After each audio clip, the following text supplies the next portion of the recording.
I am a warrior. I'm just a woman, a teacher, a mother, and a daughter. A warrior in verses, recited in sympathetic arenas, a packed house full of friends. No need to sell tickets or check them in because just like me, you are all warriors seeking the same. On the front line every day, waiting for the pool to blow to signal the return home. But I'm just a woman, a teacher, a mother, and a daughter. I am a warrior.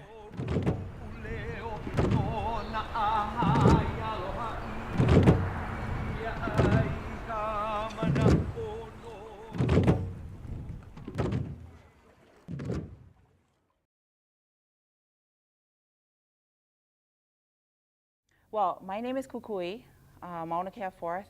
Please call me Kukui. I'm the executive director, actually, of the nonprofit organization. So we are not a CDC in the formal sense of, belonging to a network. We are the traditional nonprofit that is working in the sector to sort of innovate the sector within that designation called 501c3 to stretch it to its limits and actually to stretch it to its horizons. It's really not a limit. It's something that continually needs to be re-articulated and redefined. So whatever organization or whatever structure you're operating in right now, whether it's as a student or whether it's as the professor, whether it's the institution such as the university or whether it's the true grassroots CBO, it's really, I hope by presenting today's presentation, you get a sense that, it's really what you create and what, and then tasking others to tell you no. Yeah. So I am from Nanakuli, and so in Nanakuli, growing up as a little kid on homestead land, we had about 3/4 of an acre. We grew food. We grew our vegetables, we grew our medicine, we grew our pigs and chickens, our proteins. Mom was responsible to take us all down Kahakai. We thought it was just go swim and have fun, but really it was an opportunity to learn about malama aina and malama kahakai, bringing home limu or bringing home the sea fish or from the seashore. So it was an excellent upbringing. What I hope to cover today is sort of take that personal lens and how you put that into your ohana or into your organization and take that as your passion, as your lead-in to do the work, because you will make a difference when you do that. We're also going to talk about, real like nuts and bolts about what kinds of phases we're in. Now, right now, we're 10 years old. We're in a phase of sort of scaling and getting to a place where we actually make much broader educational impacts, environmental impacts or cultural impacts. Why? It's not because the organization has grown larger. It's because the vision has grown larger as the people affected have sort of stepped into those leadership positions. So why? Why is it that we would grow? 10 years, certainly we can stay the same. We can have the successes that we've already had, but one of the big things about farms and producing food in particular is that we're always going to need it. It's one of those, food, shelter, and a spiritual sort of connectedness. That's for me. That's my family. You need that. That's what it is to be a human, and so on an island, separated by 2,000 miles, in a current context where 85% of your food is being shipped in, the idea of food and providing food is never going to go away. So for Ma'o organic farms, we're organic. The demand has really driven us to this question of scaling and getting a little bit larger. Waiʻanae Community Redevelopment Corporation, it's really hard to see. We won't be able to turn down the lights for you, but you really see escape. We're located in Lualualei Valley. The caldera is very, very bountiful, nurturing to the kind of farming that we do. A lot of the inputs actually come from on-farm or neighboring areas. We try not to bring any outputs or outsource. The only thing that is really significant in terms of bringing over from, like flying over, is seeds, organic seeds. We don't currently produce that in the state of Hawaii, and we are doing trials as far as how to grow organic seed in Waiʻanae on our farm. So the idea that we are growing a social enterprise really means I'm trying to focus on the farm as the catalyst for that entrepreneurial growth, and the idea of creating economic prosperity to a community that is, with all of the negative social and economic indicators. The social enterprise, the social part of the enterprise is really about youth development. How many of you work with youth in your work? Okay, so for us, in our community, 40% of the community is youth under the age of 18. So we have a significant youth community. Many of them, really feed into two schools, Nanakuli High School and Waiʻanae High School. And so in terms of a very close system, we can be very engaged in both those schools in order to touch the youth that are coming through those pipelines. Our program, if some of you have operated project-based learning, ours is project-based, but the project is really an enterprise, right? So these young people are, they're experiential, hands-on, tactile learners. That's how they think. That's how they've been trained, and we offer them an opportunity to work in the enterprise. And that is an amazing space to be able to develop those leadership skills, right? Coming to the farm on time, having your role and responsibility, and doing that in a quality way, in a way that we get to the end goal, and every day they have a goal.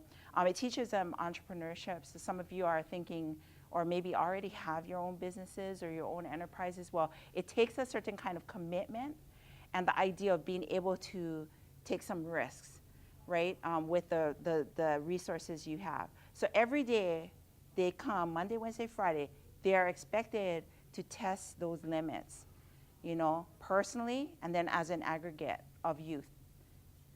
And the social part is that we do send them to college. So they have an opportunity to complete an associative arts program at Leeward Community College.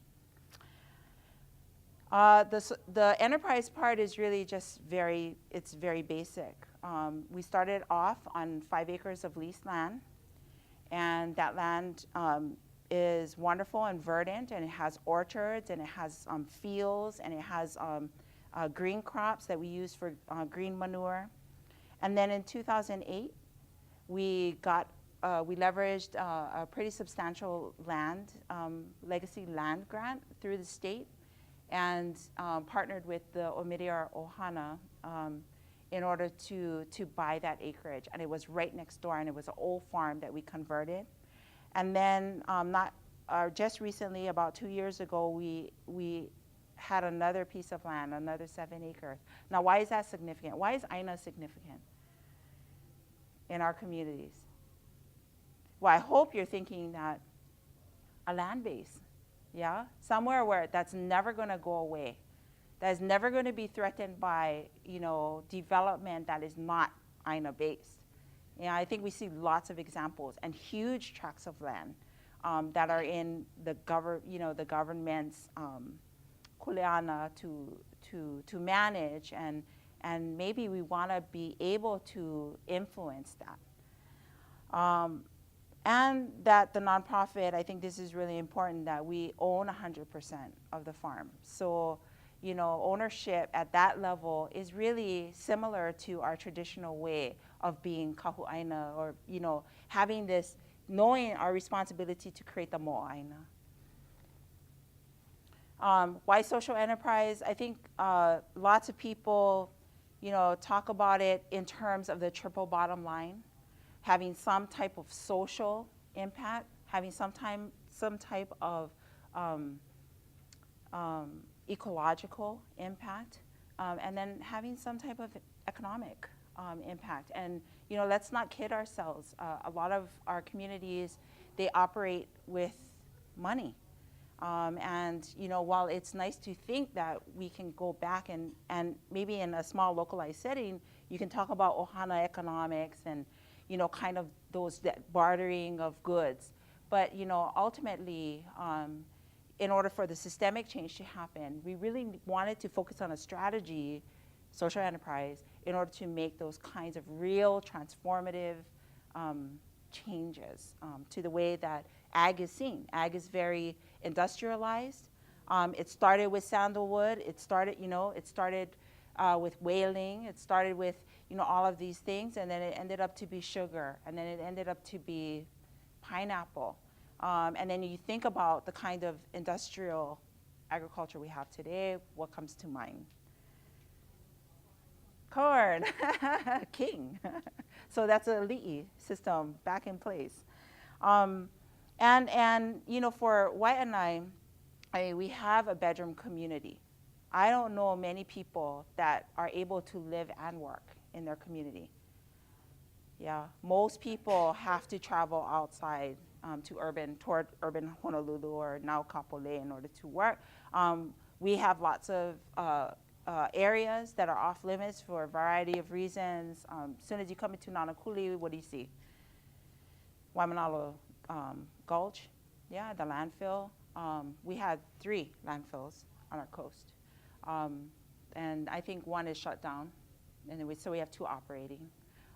We have quarries, and those quarries, are continually, digging at our land, affecting our water table. I mean, all kinds of things. We have a huge tract of land right behind us called Lualuale Naval Air Station, and they're really not doing anything with it, but it's under their control. It's off limits. And then we have areas, that like Makua or even Makaha. So, the idea of having a resource, but then not having access to it.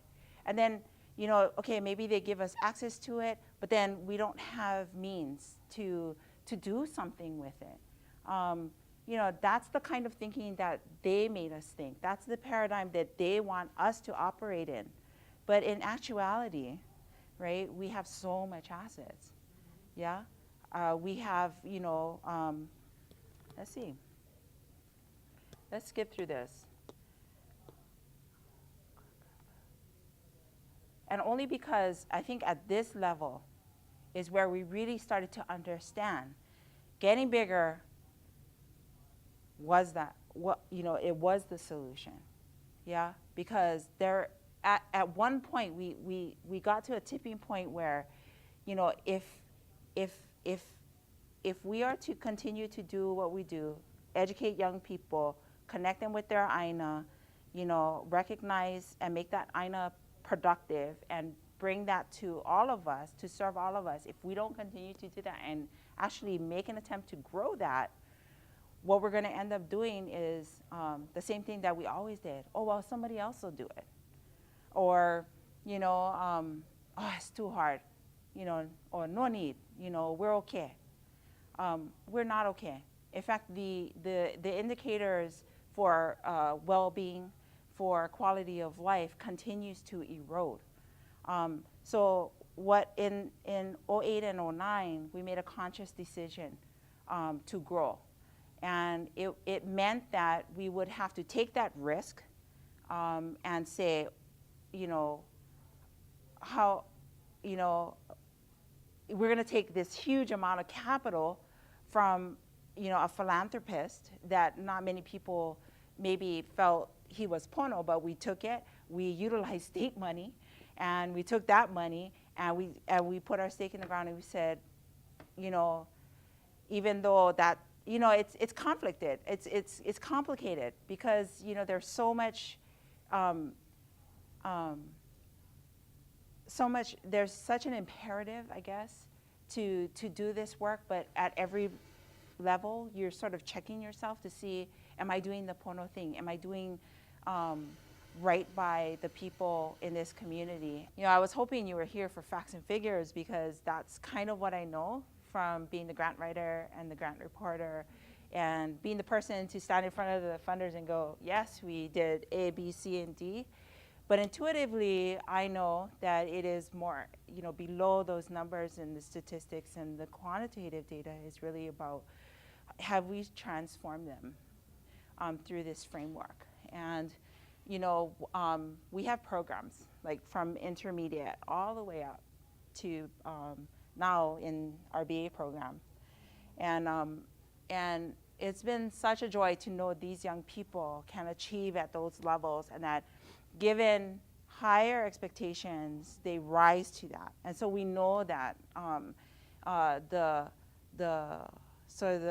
mo'aina of aspiring to be is there, but aspiring to be what is sort of what we want, what we need to replace in our spaces, right? And so at Ma'o, we're trying to create this space. And I guess the idea of scaling, or getting larger is as much our imperative as it is for the funders who come and knock at our door and say, look, we want to adopt your model to Kuleana lands, or we want to adopt a part of your social imperative to, college-going youth. It's so much more than that. Like, you need to be able to harness all of those various aspects. And that's what a social enterprise can offer you. Yeah, it can offer you a sort of an ecological strategy to not only engage the youth, but to grow the context around them. And oftentimes when we talk about organic farms, it's a farm. Like, they come at 5 o'clock, they're donning on their headlights, they're getting their buckets ready, they're getting in the gators or walking out in the dark. And you see little lights all over the landscape. And they're just harvesting and doing their work. At 6 o'clock, the next crew comes in. And that 6 o'clock crew has been there for about a year. So they start to get the nuances and the fine art, almost, of farming, where they start to do that higher level work so that we can get to the quality. And then at 7 o'clock, the other crew comes, and that's like, all the greenies. And, but that kind of moku ahau for us, it's establishing that. And so every Monday, Wednesday, Friday, it runs like clockwork. And these youth, they start to mentor the other ones. And that's where I think, you can get to in a social enterprise model. It's really hard to do it in a totally educational setting or cultural setting. It's really difficult to just do it in a totally business setting. It's the marriage of the two. And so they, not us, they have created a culture, where the standards, they set them, they meet them, they boost it up higher. They set them, and then they boost it up higher. And everything that we've done is iterative and is pegged on the fact that these guys are being successful. Now, we have a huge attrition rate. And I'm just gonna kind of just talk about this a little bit, because one of the critiques that we have oftentimes is about why is it, there's these perceptions about what we do. Is it fair, say, to the youth? What if youth don't want to go to college? What if they just want to be in the workforce? Are you guys going to serve them? Okay. What about the small farmers? We receive grants in order to support our farming operations. So on that side of the continuum, it's like you're creating unfair competition. So being a social enterprise is not easy. I mean, being in that space is really difficult on both sides. But that's why I started the conversation about saying, listen, it's not about where you are in the continuum, it's pushing toward the horizons and toward the spaces that you can engage your partners, or you can engage your community, or you can engage the ohana, because I think that's where the power of this model comes from, and not necessarily it's not because we put money into this program or that program or this or this initiative or that initiative. So I guess I'm not here to defend sort of what could be impacts in a social enterprise, but to say, listen, this is what we're trying to do. If we are able to take those grants and get to the grant objectives and get to the outcomes that the grants say, that builds our capacity. The social capacity allows us to grow, and then perhaps those youth will become the entrepreneurs. They become the people that actually turn that money into mana, and in a way that is aina-based, in a way that respects their families, in a way that respects their own development, not just what we tell them is the desired future, but that they're actually channeling and creating that desired future, with us. So I'm gonna just skip along to the end. This is just some photos of folks that have been and things that we've done. Our idea at Ma'o is to always create a product, whether it's our youth or the food that we grow. It has to be of a certain quality, or why bother doing it? We work with lots of youth, and although attrition is a problem in terms of keeping them in college, we found that our attrition is actually increasing. Our retention is increasing. And so we're able to keep them a lot longer. And actually, the longer that we keep them, the more of a change agent they become. And so you can just see that, our staff like Lono here is able to speak to people confidently. They're able to, speak to customers. And that's a good example of, the business side of it being, bringing in money to support an organization that's supporting all of these people is something very empowering. We know that, organic is about growing good food, and it's about sustaining a local and sustainable food system. So at every turn, we try to be a bit ku'e. The youth do it naturally. So here he is trying to sell some stuff at McDonald's. We do believe that, we operate in a cash economy, but we really need to think about what cash can bring into a community that is positive, but that is not that's not the end, that's the means. And we do co-produce. And so our call to you always is about, will you join us? Whether it's as an ohana trying to get your aina productive and ready for food production, or whether it's in the university, teaching our students, or whether, it's in the community, linking people to the needed services, will you be a co-producer? And we do our fair share of critiquing our own selves.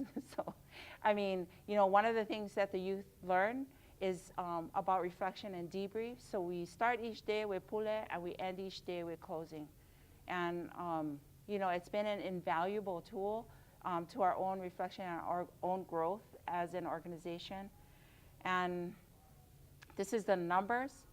So we know that you can build an economic prosperity from a social enterprise if you manage it well, if you stay true to course.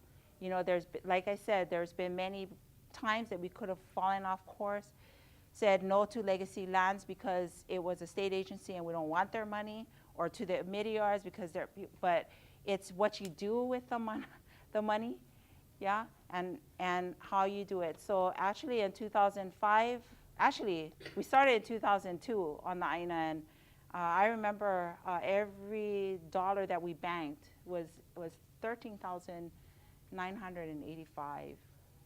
And today with the 23 acres, not all 23 acres are in production. We hope to reach $625,000. And this is a complicated way to say that when you give young people kuleana and leadership roles, it really is transformational, and it really becomes their culture and less our organization. The organization is a tool. The framework of the 501c3 is just a tool. But I believe it can happen in a CDC. I believe it can happen at the university. I believe it can happen in an agency. And for our family, you know, we moved from like just Gary and I as founders and farmers, from a mom and pop to something that really served what we were passionate about, and that was our community and the young people. So you can create your own context, you know, that's the challenge, yeah? So, mahalo nui.